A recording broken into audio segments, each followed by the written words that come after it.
অখণ্ড ভারতবর্ষে রাজারা আজ থেকে প্রায় 750 বছর আগে থেকে অখণ্ড ভারতের যত রাজা বাদশাহ আছেন তাহারা খাজা গরিবে নেওয়াজ খাজেগানের রওজায়ে আনোয়ারে রওজায়ে আকদাসে এসে হাজিরা দিয়েছেন। কিভাবে দিয়েছেন সেটাও আপনাদের বলবো। আদব, ভক্তি, মহব্বত, আদবে আউলিয়া, বিয়াদবে শয়তান। আপনারা দেখবেন রাজারা কিভাবে সুলতানুল হিন্দের রওজা মুবারকে আসতেন এবং সেই সম্পর্কে আলোচনা। আল্লাহ রাসূল হাদিসে ইরশাদ করেছেন, ইন্না আউলিয়াল্লাহি লা ইয়ামুত, নিশ্চয়ই যারা আল্লাহর ওলি তারা মারা যায় না। আর আল্লাহ কোরআনে বলছেন, যাহারা মনে মনে ইচ্ছা করে, যারা আল্লাহর রাস্তায় কতল হয়েছেন, আল্লাহর রাস্তায় যাহারা ফি সাবিলিল্লাহ কতল হয়েছে, মনে মনে চিন্তা করলে তাদের সম্পর্কে রব্বুল আলামিন গুনাহ লিখবেন এবং তাহারা মারা যায় না, বরং বালেন্দা রব্বিহিম ইয়ারযাকুন, বরং তারা রবের তরফ হইতে গোপনে গোপনে রিজিক পেয়ে থাকেন, যাহা তোমরা জানো না, তোমরা বুঝতে পারো। হাজা হাবিবুল্লাহ মাতা ফি হুবুল্লাহ, শাহেন শাহে ওলি, আফতাবে ওলি, সুলতানুল হিন্দ, হিন্দাল ওলি, আতায়ে রাসূল, খাজায়ে খাজেগান।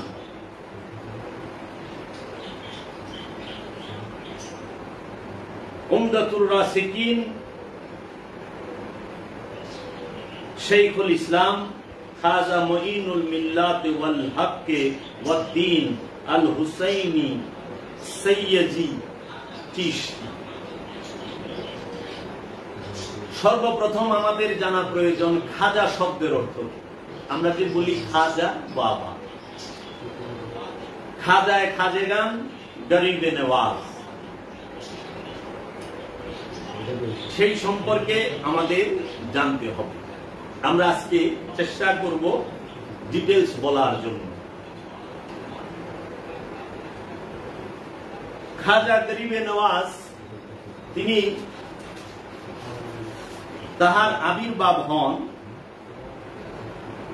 খাজা বাবার এই পৃথিবীর বুকে আবির্ভাব হয় ইংরেজি সালে 1143 সালে 8 ফেব্রুয়ারি 537 হিজরি 14 রজব, আরবি হিজরি সনে 537 হিজরি 14 রজব, আর ইংরেজি সালে 1143 সাল 8 ফেব্রুয়ারি।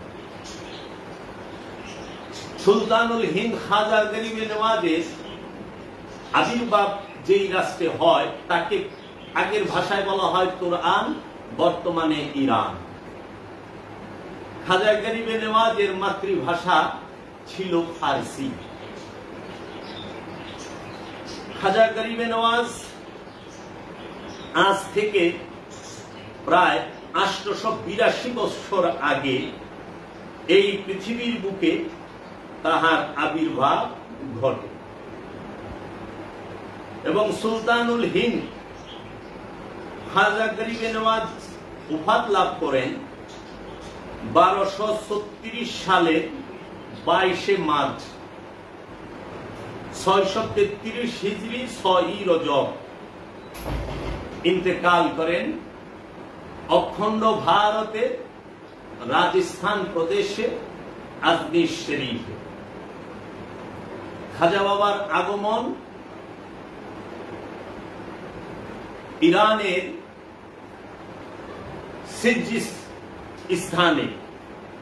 সিজিস্তানে। খাজা গরিবে নওয়াজ এই পৃথিবীর বুকে 96 বৎসর জাহিরি ভাবে দেহ ধারণ করে অবস্থান করেন। সুলতানুল হিন্দ খাজা গরিবে নওয়াজ, খাজা বাবার পিতার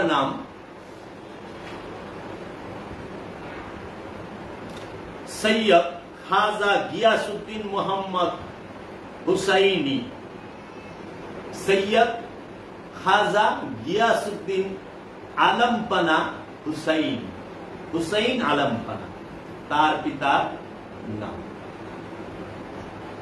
এবং সুলতানুল হিন্দ খাজা গরিবে নওয়াজের মায়ের নাম সৈয়দনা কোহিনুর হাসান,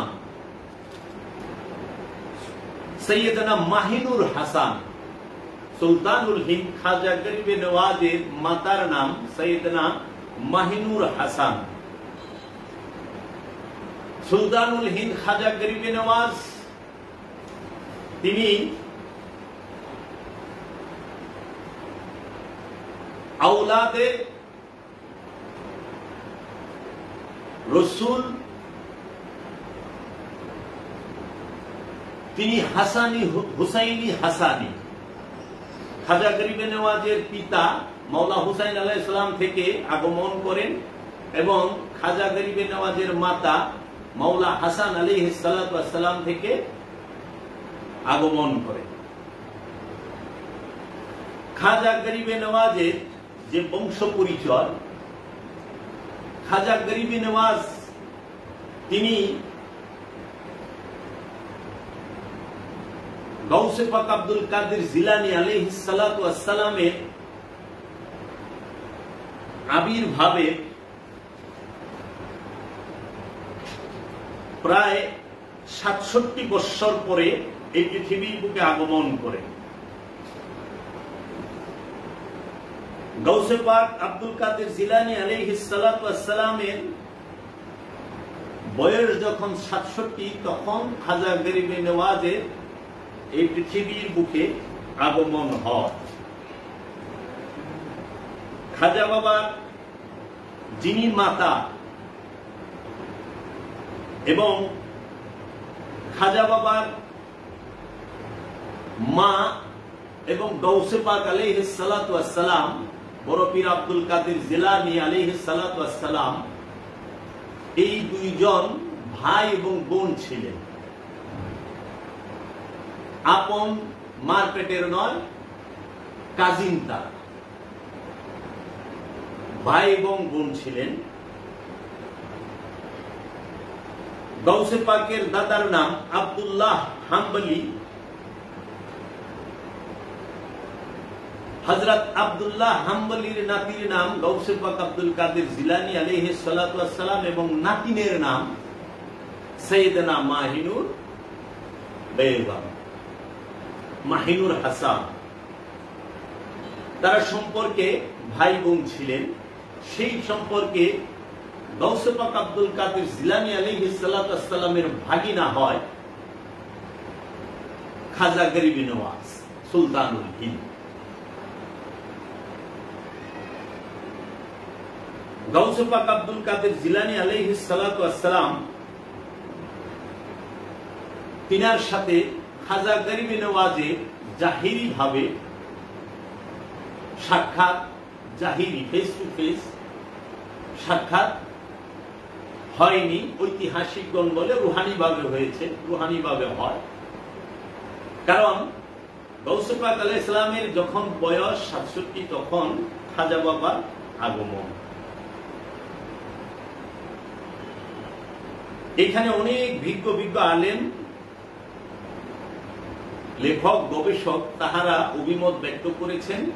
আমি তার দলিলগুলো দিতে পারবো, যদি কখনো কোনো প্রয়োজন হয় সেই দলিলগুলো আমি উপস্থিত করব। খাজা গরিবে নওয়াজ তিনার পিতার ঘরে তারা 2 ভাই ছিলেন, 1 বোন ছিলেন। খাজা বাবার বাবার নাম গিয়াসউদ্দিন আলমপানা। খাজা বাবার জাতি নাম, আসল নাম হচ্ছে হাসান। খাজা গরিবে নওয়াজের আসল নাম হচ্ছে হাসান। হাসান শব্দের অর্থ কি? খুব সুন্দর।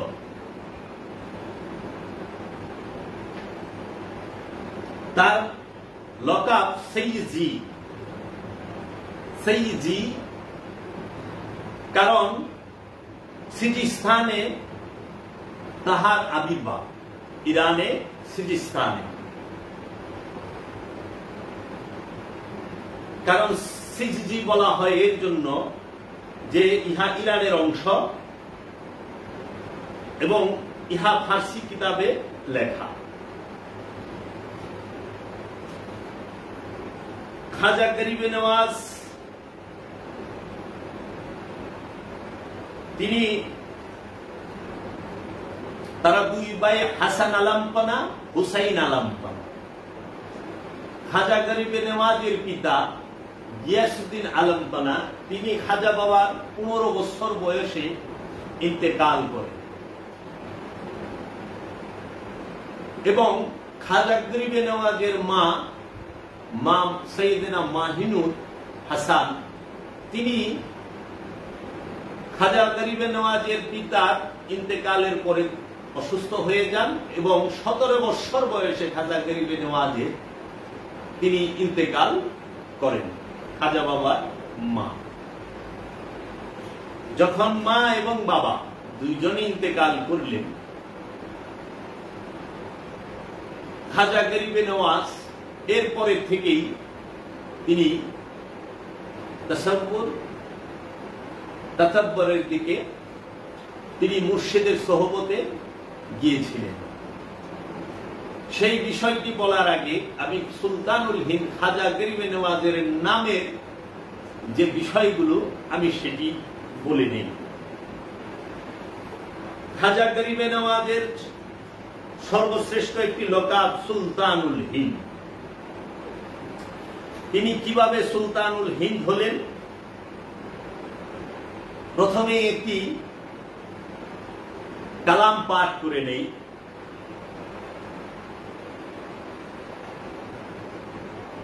ইয়া সুলতানুল হিন্দ মঈনুল হক ওয়া দীন গরিব নওয়াজ, তুম হো আলে নবী, তুম হো আলে নবী, औलादे अली,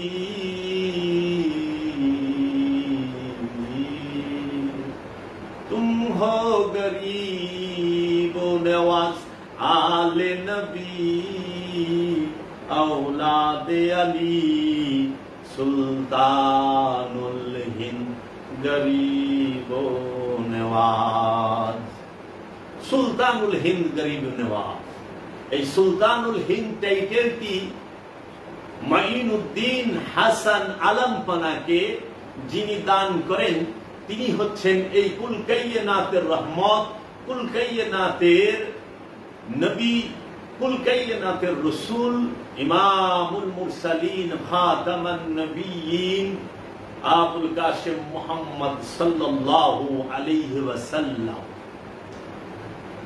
সুলতানুল হিন্দ খাজা গরিবে নওয়াজ যখন আল্লাহর হাবিবের রওজা মুবারকে মদিনায়ে মুনাওয়ারা রওজায়ে আনোয়ার, রওজায়ে আকদাসের মধ্যে প্রবেশ করেন, মঈনুদ্দিন হাসান আলাইহিস সালাতু ওয়াস সালাম যখন আল্লাহর রাসূলকে সালাম জানান, আসসালামু আলাইকা ইয়া রাসূলুল্লাহ, ইয়া হাবিবাল্লাহ, ইয়া সাইয়্যিদুল আম্বিয়া, ইয়া সাইয়্যিদুল মুরসালিন, খাতামান নবিয়্যিন। আল্লাহর হাবিব তখন জবাব দান করেন, ওয়া আলাইকুম ইয়া মঈনুদ্দিন সুলতানুল হিন্দ, হে মঈনুদ্দিন আপনি সুলতানুল হিন্দ, আপনাকে হিন্দের সুলতান, হিন্দুস্তানের বাদশার বাদশাহ যিনি, তিনি হচ্ছেন মঈনুদ্দিন চিশতি আজমেরি আলাইহিস সালাতু ওয়াস সালাম। তিনার আরেকটি লকাব আছে, সেই লকাবটি হচ্ছে খাজা, খাজায় খাজেগান। খাজা অর্থ কি? খাজায় খাজেগান অর্থ কি? মাফ করবেন, আমাদের এখানে অনেক চিশতি এবং খাজা পাওয়া যায় যারা হয়তো ক্লিয়ার ভাবে খাজা মানে কি এটাও জানেন না, তাই সবার জন্য বলতেছি। সবাই আমরা সুলতানুল হিন্দ সম্পর্কে জানি। খাজা শব্দের অর্থ, খাজা শব্দটি ফার্সি, খাজা শব্দের অর্থ হচ্ছে সর্দার। খাজায় খাজেগান শব্দের অর্থ হচ্ছে সর্দারের সর্দার, নেতার নেতা। যেরকম আরবিতে বলে ইমাম, ফার্সিতে বলে খাজা। খাজা গরিব ও নেওয়াজ। গরিব এটা আরবি শব্দ, আরবিতে গরিব বলা হয়, ফার্সিতেও গরিব বলা হয়, বাংলায়ও गरीब, उर्दू तो गरीब बोले बेचारा गरीब आदमी, इसके साथ ये ऐसा क्यों कर रहे हैं, ऐसा ये गरीब वो गरीब नहीं, गरीब नवाज। खाजा माने सरदार, खाजाए खाजेगान माने सरदारेर सरदार, আর गरीब नवाज। गरीब শব্দের অর্থ আরবিতে বলা হয় গরিব, গরিব মানে মুসাফির, আজনবী, ভিনদেশী। আজনবী, ভিনদেশী, মুসাফিরকে বলা হয় গরিব। নেওয়াজ মানে মেহমানদারি করনে ওয়ালা, যিনি আপ্যায়ন করেন, ভিনদেশী মুসাফিরদের যিনি আপ্যায়ন করেন তিনি হচ্ছেন গরিব নেওয়াজ।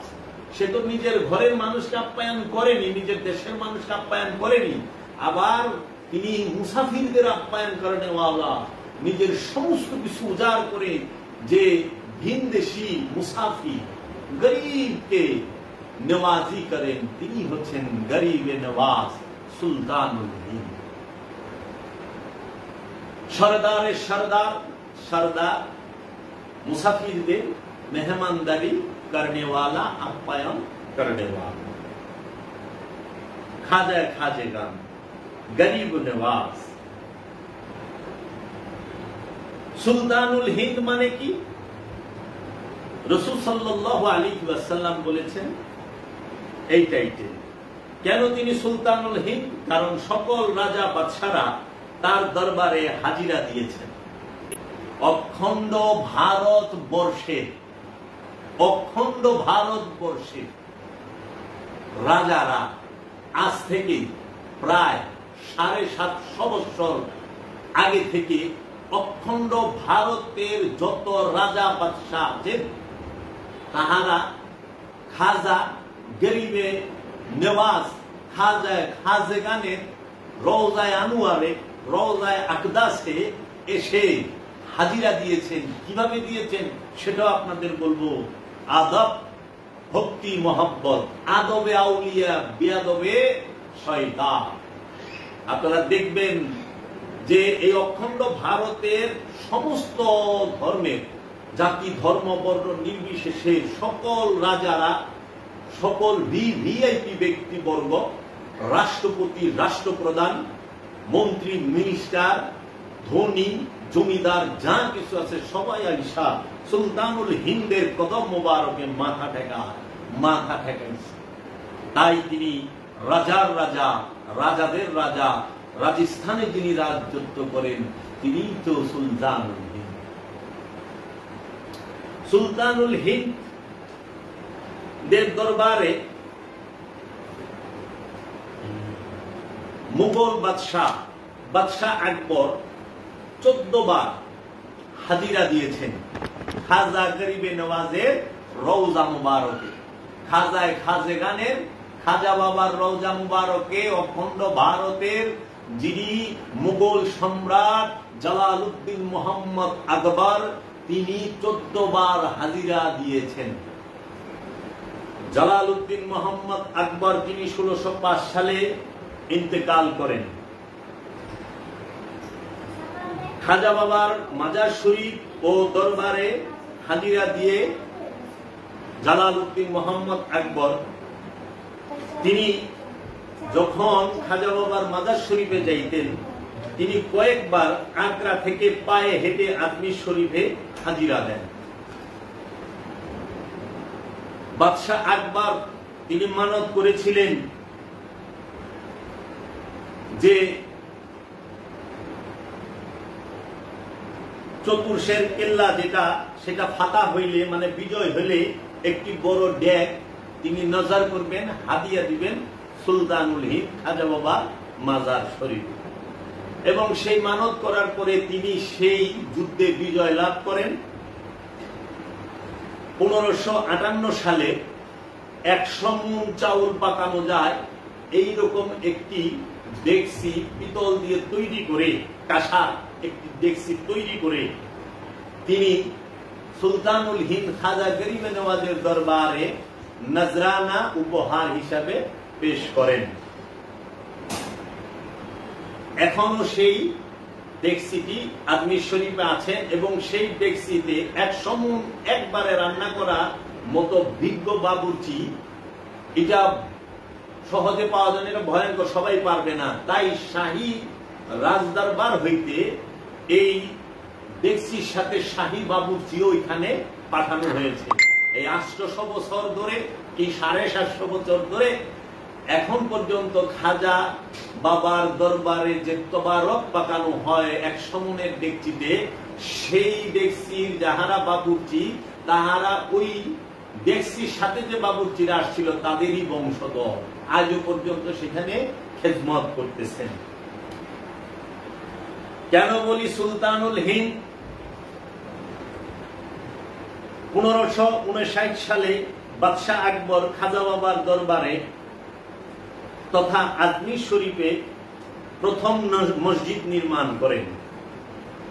1559 সালে খাজা গরিবে নওয়াজের মাজার শরীফে সর্বপ্রথম বাদশাহ আকবর মসজিদ নির্মাণ করেন।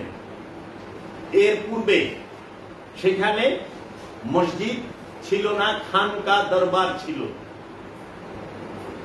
কেন?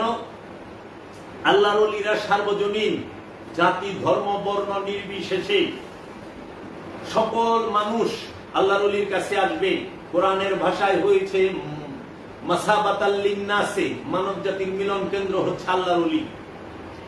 জাতি ধর্ম বর্ণ নির্বিশেষে সকল জাতের মানুষ আল্লাহর ওলির কাছে যাবে, আল্লাহর ওলির কাছে কলবের পবিত্রতা, নফসের পবিত্রতার শিক্ষা অর্জন করবে। যাহার কাছে সাইনবোর্ড আছে তিনি ওলি না, তিনি মোল্লা। তাই আমার মুর্শিদ বাবা জাহাঙ্গীর বলেছেন, বাবা মোল্লা দিয়ে কখনো মোহাম্মদ সাল্লাল্লাহু আলাইহি ওয়াসাল্লামের বিচার করবা না, খাদেম দিয়া কখনো খাজা গরিবে নওয়াজ খাজা বাবার বিচার করবা না, পণ্ডিত দিয়া কখনো ভগবান কৃষ্ণের বিচার করবা না, পাদ্রী দিয়া কখনো যীশু খ্রিস্টের বিচার করবা না, আর ভিক্ষু দিয়া কখনো গৌতম বুদ্ধের বিচার করবা না। আর তোমরা শিখ দিয়ে ওই সাই বাবার বিচার কইরো না, গুরু নানকের বিচার কইরো না। খাজা খাজাই, খাদেম খাদেমি। মুহাম্মদ সাল্লাল্লাহু আলাইহি ওয়াসাল্লাম মুহাম্মদ সাল্লাল্লাহু আলাইহি ওয়াসাল্লাম, আর মোল্লা মোল্লা। কাজী তোমরা এই দিকে সতর্ক থাকবে। এই মসজিদ নির্মাণ করেছেন বাদশাহ আকবর। আগেকার দিনের রাজা বাদশারা নজর করতেন, উপহার দিতেন, মানুষের থাকার স্থান করতেন। সুলতানুল হিন্দের দরবারে আরেক সুলতান হাজিরা দেন, তার নাম হচ্ছে সুলতান নুরউদ্দিন জাহাঙ্গীর। তিনিও হাজিরা দিয়েছেন খাজা বাবার দরবারে।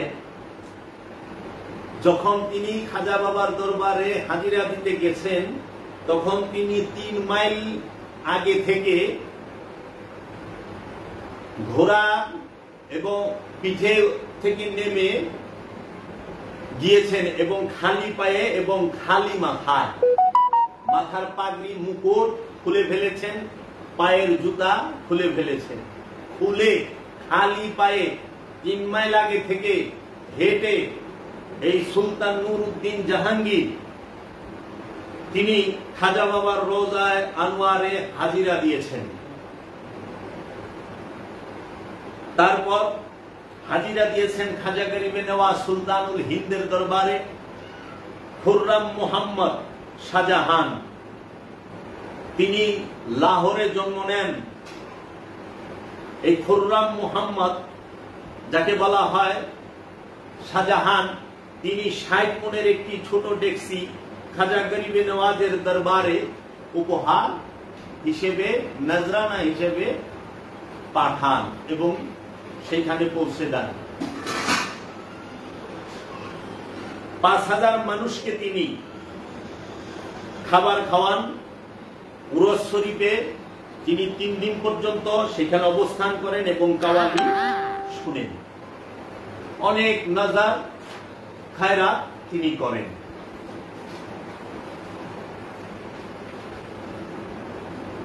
তিনি 2,40,000 রুপি দিয়ে আজমির শরীফে খাজা বাবার দরবারে মসজিদ বানান।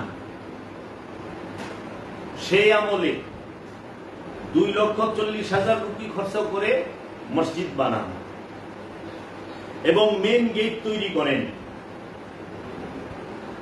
বাদশাহ শাহজাহানের 21 বছরের শাসনামলে তিনি 5 বার সুলতানুল হিন্দ খাজা গরিবে নেওয়াজের দরবারে রওজায় হাজিরা দেন। অখণ্ড ভারতের রাজা বাদশাহরা হাজিরা দেন। বাদশাহ শাহজাহানের মেয়ের নাম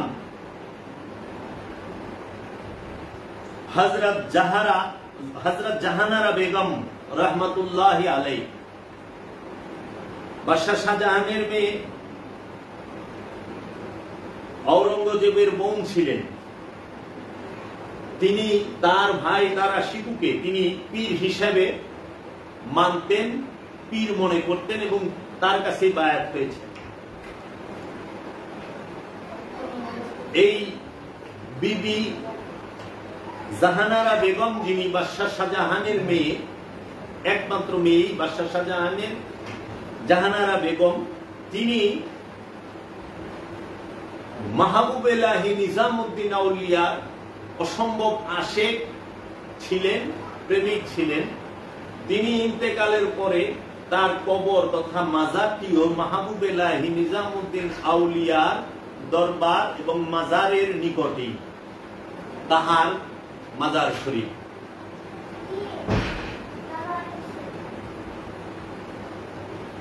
বিবি জাহানারা বেগম ওই সময়কালে শাহী খাজানা থেকে তিনি তার ওয়ারিশ সূত্রে যে সম্পদ পেয়েছিলেন, সেই ওয়ারিশ হিসেবে তিনি সেই সময়কার জমানায় 4 কোটি রুপি পেয়েছিলেন। 4 কোটি রুপি। সেই 4 কোটি রুপি তিনি সম্পূর্ণ পুরোটা নিজামউদ্দিন আউলিয়া বাবাজানের মাজার শরীফে তিনি নজরানা হিসেবে উপহার হিসেবে দিয়ে দেন। সাউন্ড লাগে নাই, আয়া দিয়ে গেছে। সুলতানুল হিন্দ কেন বলা হয়? আল্লাহর ওলি রাজা বাদশাহ কেন বলা হয়? বাদশাহ শাহজাহানের মেয়ে জাহানারা বেগম একটি কিতাব লেখেন। সেই কিতাবের মধ্যে খাজা গরিবে নেওয়াজের এবং মাহবুব এলাহি নিজামউদ্দিন আউলিয়ার জীবনীয় অনেক ঘটনাবলী উল্লেখ আছে। সেই কিতাবটির নাম মনিসুল আরওয়া। জাহানারা বেগমের পিতা বাদশাহ শাহজাহান 1053 হিজরিতে 18 শাবান রওনা দিতেন আজমির শরীফে খাজা বাবার মাজারের উদ্দেশ্যে। 7 রমজানে আজমির শরীফ পৌঁছতেন তিনি। যখন আজমির শরীফে পৌঁছতেন কখনো তিনি আজমির শরীফে এসে খাজা বাবার দরবারে এসে খাজা বাবার রাজ্যে এসে কখনোই তিনি খাটের মধ্যে পালঙ্কের মধ্যে শুইতেন না। উঁচু স্থানে তিনি ঘুমাসতেন না, শুইতেন না। এবং তিনি রওজায়ে আনোয়ার তথা খাজা বাবার মাজার শরীফের জন্য ফুলের চাদর নিজ হাতে তৈরি করতেন জাহানারা বেগম এবং বাদশাহ শাহজাহান তার পিতা, এবং আতর লাগাতেন।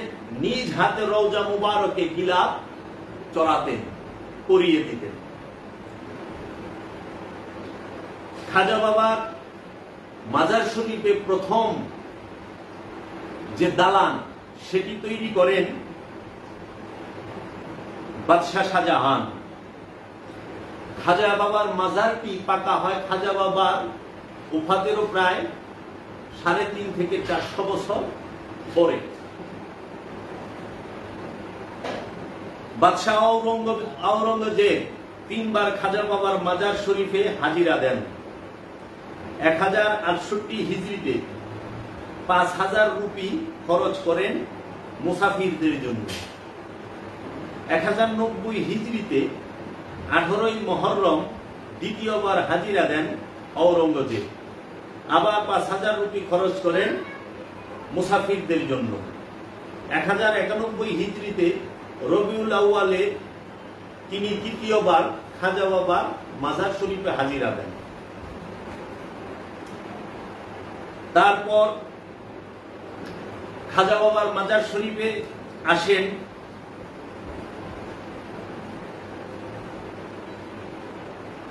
লর্ড খুরজান, তার নাম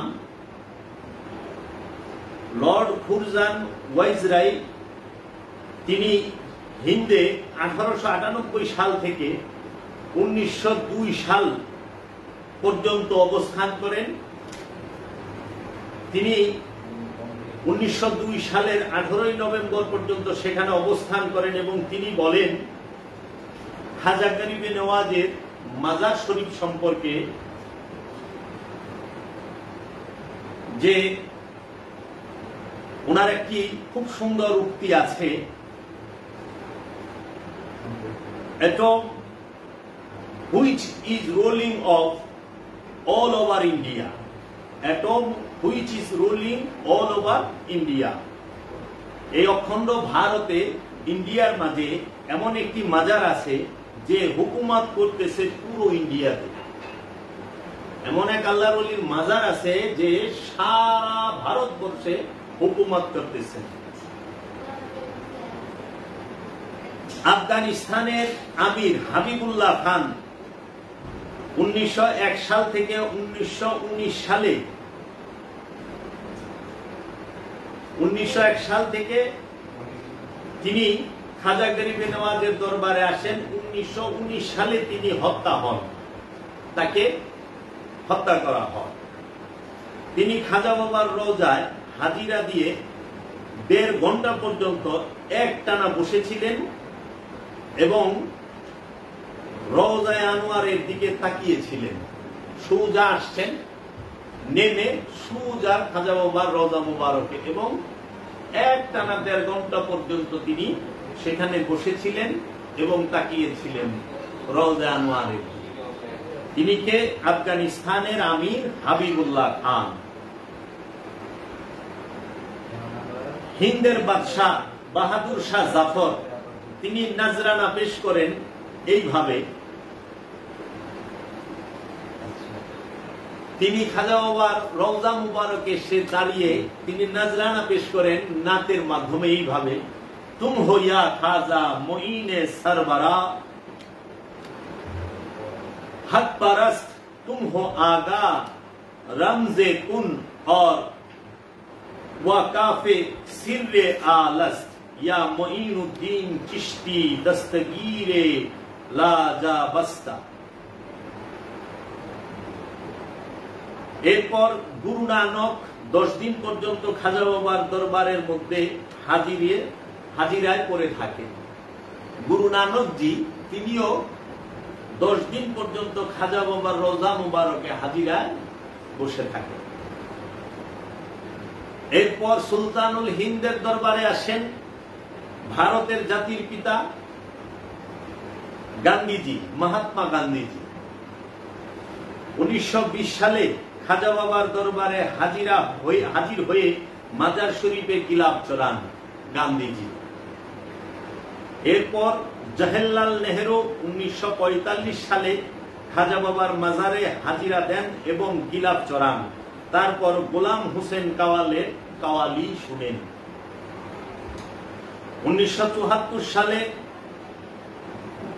ভারত আজাদ লাভের পরে, মুক্তি লাভের পরে দ্বিতীয়বার হাজিরা দেন জওহরলাল নেহেরু।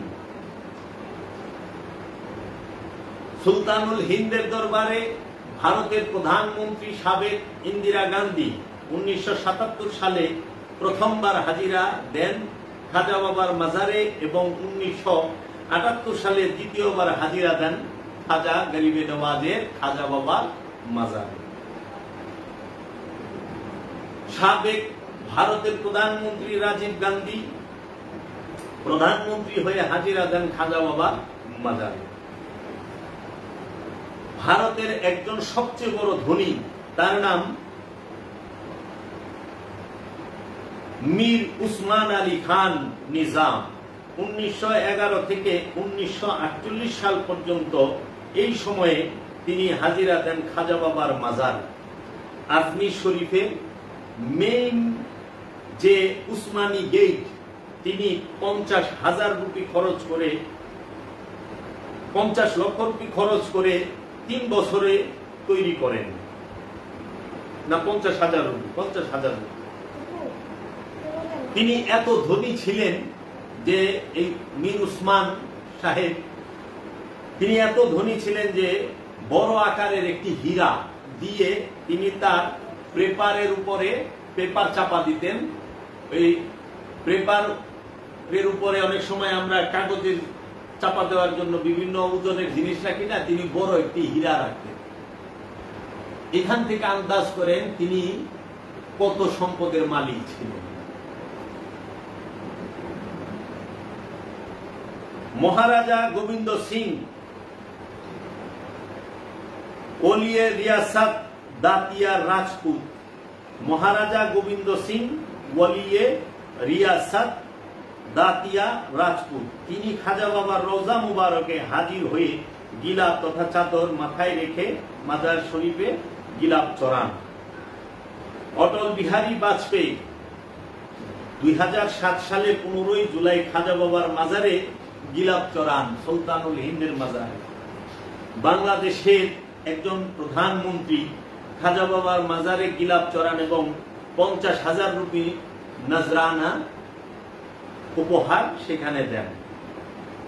পাকিস্তানের বেনজির ভুট্টো, তিনি 2005 সালে খাজা বাবার মাজার শরীফে হাজিরা দেন। ভারতের প্রেসিডেন্ট ডক্টর আবুল কালাম আজাদ, তিনি 2005 সালে 17 নভেম্বর খাজা বাবার মাজার শরীফে হাজিরা দেন এবং চাদর চড়ান। সুলতান শাহ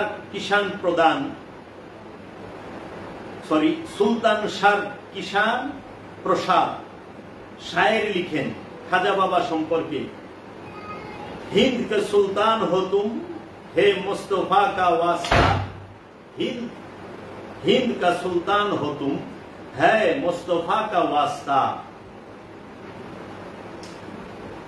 पंजातन का वास्ता और आले अबा का वास्ता है, शद इस दर का साइल दीजिए मुराद दिल या मोइनुद्दीन खुदा का वास्ता।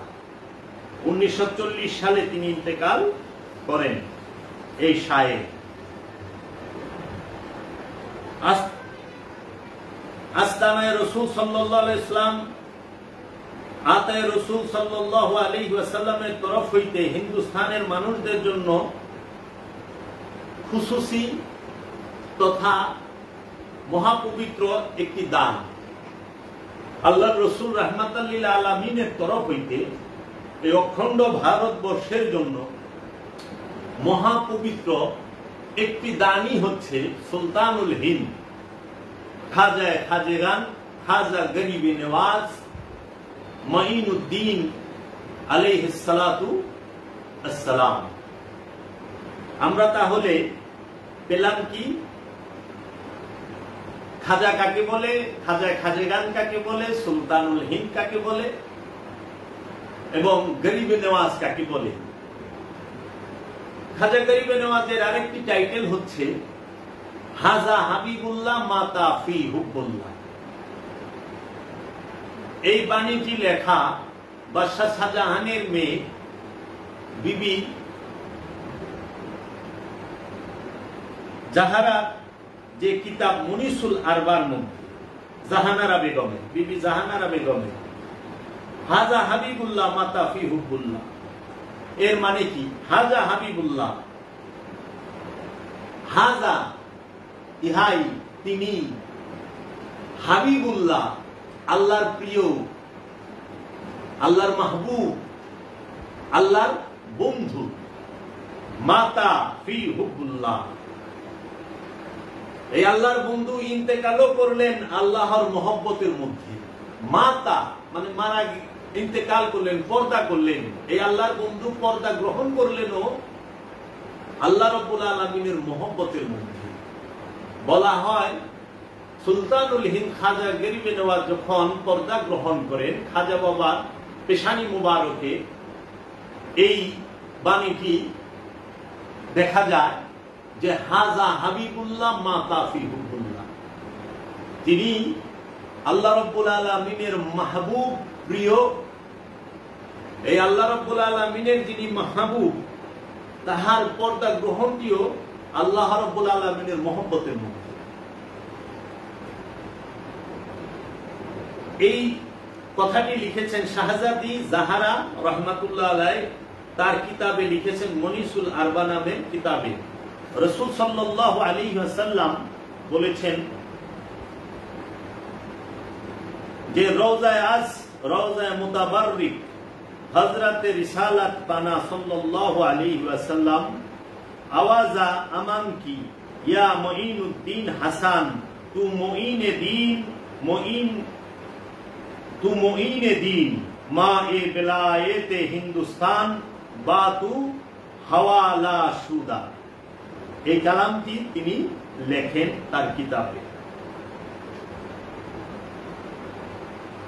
যেই হুজুরা শরীফে খাজা বাবা থাকতেন, সেইখানেই খাজা গরিবে নওয়াজ ইন্তেকাল, পর্দা গ্রহণ করেছেন। এবং সুলতানুল হিন্দ খাজা বাবাকে সেই হুজুরা শরীফের ভিতরে দাফন কাফন করা হয়েছে, এখন যেখানে রওজা মুবারক। খাজা বাবার মাজার শরীফে, খাজা বাবার মাজার শরীফ সর্বপ্রথম পাকা করে বাধাই করেন খাজা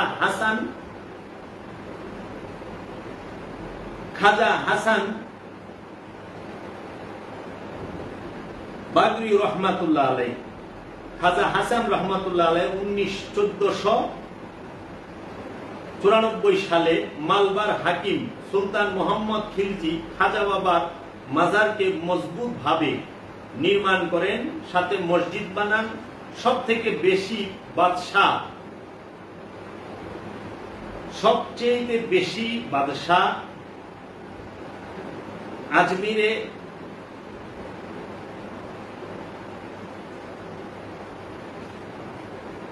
খাজা বাবার রওজায় 1000 কিলো রূপা তথা চাঁদি দিয়ে বাধাই করে দেওয়া হয়। খাজা বাবার রওজা মুবারকটা 1000 কিলো রূপা তথা চাঁদি দিয়ে বাধাই করে দেওয়া হয়। এই সকল কর্মগুলো খাজা বাবার ইন্তেকালের 400 বছর পরে করা হয়। খাজা গরিবে নওয়াজের সবচেয়ে পছন্দ ছিল গোলাপ ফুল। খাজা বাবা গোলাপ ফুল খুব পছন্দ করতেন।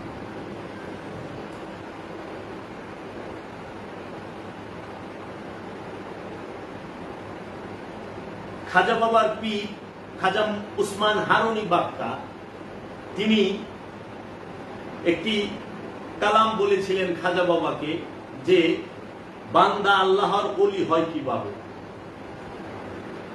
যার মধ্যে 3টি গুণ সৃষ্টি হয়ে যায় সে আল্লাহর ওলিতে পরিণত হয় যায়। যার মধ্যে 3টি গুণ সৃষ্টি হয়ে যায় সে আল্লাহর ওলিতে পরিণত হয়ে যায়। প্রথম গুণ, যেই ব্যক্তি সমুদ্রের মতো তার দিলের ভিতর মুসাদ আর সাখাবাত এসে যায়, দিলের মুসাদ সমুদ্রের মতো গভীরতা এবং স্থির, এত গভীর হয়ে যায় যার দিল যে সমুদ্রের মধ্যে সবকিছুই চলতে পারে। যার পিপাসা লাগছে, যার পানির প্রয়োজন, সে সমুদ্র থেকে 2-1 লোটা, 2-1 ঘটি, 2-1 ড্রাম ভরে নিয়ে আসবে। এতে সমুদ্রে কিছু আসে যায় না। কত প্রাণী সেখান থেকে খাবার খাচ্ছে, পিপাসা মিটাচ্ছে, এতে সমুদ্রে কিছু আসে যায় না। আল্লাহর ওলি সিনা হচ্ছে সমুদ্রের মতো গভীর। সিনার এলেম যার আছে তিনি আল্লাহর ওলি হয়। আরবি জানা পণ্ডিতরা আল্লাহর ওলি হয় না, খুব কম। আরবি জানা বেশি পণ্ডিতরা আবু জেহেল হয়, এবং এই সম্পর্কে রাসূলের হাদিসও আছে, আল ইলমুল হিজাবুল আকবার। আল একমাত্র, ইলমুন মানে বিদ্যা, হিকমত না, বিদ্যা, ইলম। এই বিদ্যাই আল্লাহ পাওয়ার পথে সবচেয়ে বড় পর্দা হয়ে দাঁড়ায়। আল ইলমুল হিজাবুল আকবার, আল্লাহ পাওয়ার পথে এই বিদ্যাই হলো সবচেয়ে বড় হিজাব মানে পর্দা। তাই যাদের সিনার এলেম আছে তারাই আল্লাহর ওলি। যারা সিনার এলেমে, সিনার মধ্যে যাদের হিকমত এবং রহমত বরকত নিয়ামত আছেন তারাই আল্লাহর ওলি। দ্বিতীয় গুণ, যে ব্যক্তি সে সূর্যের মতো হয়ে যায়, যে দ্বিতীয় তার সাফকাত আফতাব তথা সূর্যের মতো হয়ে যায়। সূর্য কখনো দেখে আলো দেয় না, সূর্য দেখে আলো দেয় না যে কোনটা হিন্দুর বাড়ি, এটা হিন্দুর বাড়ি, আলো দিব না, এটা খ্রিস্টানের বাড়ি, আলো দিব না, ওটা বৌদ্ধের না, আলো দেওয়া যাবো না, এই এলাকায় তো মুসলমানই নেই, এই এলাকায় আলো দিব না। সূর্য এটা করে না, কারণ সে সূর্য। আর সূর্য যদি আমি এই ওয়াহাবিগ মাদ্রাসায় পড়তো তাইলে এই কাম করতো। সূর্য তো ওয়াহাবিগ মাদ্রাসায় পড়ে না, আল্লাহর হুকুমে চলে, আল্লাহর ইচ্ছায় চলে। ওই যে এর ইয়ে দেন, এখানে দেন, সেখানে দেন, এটা করেন, সেটা করেন, এইভাবে সূর্য আলো দেয় না। সূর্য সবাইকে আলো দেয়, কে ইহুদি, কে খ্রিস্টান, কে বুদ্ধ, কে হিন্দু, কে জৈন, কে পার্সি, কে আস্তিক, কে নাস্তিক, কে মুসলমান, কে মুমিন, এইটা সূর্য দেখে না। সূর্য সবার জন্যই আলোকিত, আলো দেয়, তাপ দেয়, এবং সূর্য থেকে সবাই উপকার নেয়। এই সূর্য যেরকম সার্বজনীন, ঠিক আল্লাহর ওলিরও সেই রকম সার্বজনীন হইতে হবে। সমুদ্র যেরকম সার্বজনীন, ঠিক আল্লাহর ওলিরও এরকম সার্বজনীন হইতে হবে। এখন এমন সমুদ্র হয়ে না যে সমুদ্রের উপর দেয় ইউরোপ আমেরিকার কোন জাহাজ চলতে পারবে না, শুধু আপনারাই চলবেন, এরকম সমুদ্র হয়ে না। এমন সমুদ্র হন যেখানে সবাই নিরাপদে থাকবে, নিরাপদে চলবে। এমন সূর্য হন যে আলো সবাইকে দিতে পারবে, জাতি, ধর্ম, বর্ণ নির্বিশেষে। জাতের সাইনবোর্ড ফেলে দিয়ে সার্বজনীন হওয়াটাই ইসলামের সবচেয়ে বড় শিক্ষা। যে সার্বজনীন হইতে পারে সেই তো মুসলমান। মুসলমান মানে আত্মসমর্পণকারী, যিনি আল্লাহর ইচ্ছার কাছে নিজের ইচ্ছাকে উৎসর্গ করছে, তিনি সেজদাকারী, তিনি মুসলমান। মুসলমান মানে আত্মসমর্পণ, ইসলাম মানে আত্মসমর্পণ, মুসলমান মানে আত্মসমর্পণকারী, যিনি সবার জন্য সার্বজনীন। আপনি দেখেন আল্লাহর এই সৃষ্টিতে যা কিছু আছে সবই মুসলমান, শুধু জিন আর ইনসানের অন্তর্ব্যতীত। আপনি আগুন, সে সার্বজনীন, বায়ু সার্বজনীন, পানি সার্বজনীন, জমিন সার্বজনীন, সমুদ্র সার্বজনীন, আসমান সার্বজনীন, চন্দ্র, গ্রহ, সবই সার্বজনীন। তৃতীয়, জমিনের মতো তাওয়াজ্জু হয়ে যায় তাহার উপর যে প্রভু, জমিনের মতো হয়ে যায়। এই জমিনের উপরে আমরা কত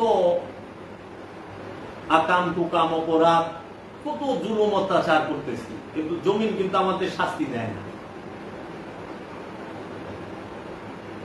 জমিন এগুলো সহ্য করে স্থির।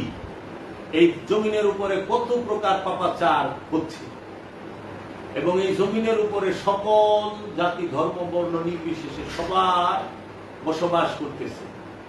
যে যাহা আমল করবে এই জমিনের মধ্যে তার সেই হিসাব দিতে হবে। রব আছে, রব বে তরফ হইতে রসুলও আছে, সাক্ষীও আছে, রবও আছে, বিচারকও আছে, উকিলও আছে। মুক্তির কোন রাস্তা পাবেন না। যে যাহাই করেন কর্ম সাবধান। বিচার কখনো ধর্মের হবে না, জিজ্ঞেস করা হবে না কোন ধর্মের লোক, জিজ্ঞেস করা হবে কি কর্ম করেছ। জিজ্ঞাসা করবে রব এবং রসুল কি কর্ম করেছ, যাহা কর্ম করেছ তাই ফল পাবে। এর জন্য কর্ম সাবধান। কারণ ধর্মের বিচার হয় না, বিচার হয় কর্মে। এবং এই দেহের জন্য ধর্ম নাকি অন্তরের জন্য, মনের জন্য? যারা মনে করে শুধু দেহের জন্য ধর্ম, তারা বিপজ্জনক। দেহ এবং মন দুটোকে শুদ্ধ রাখার নামই ইসলাম। ধর্ম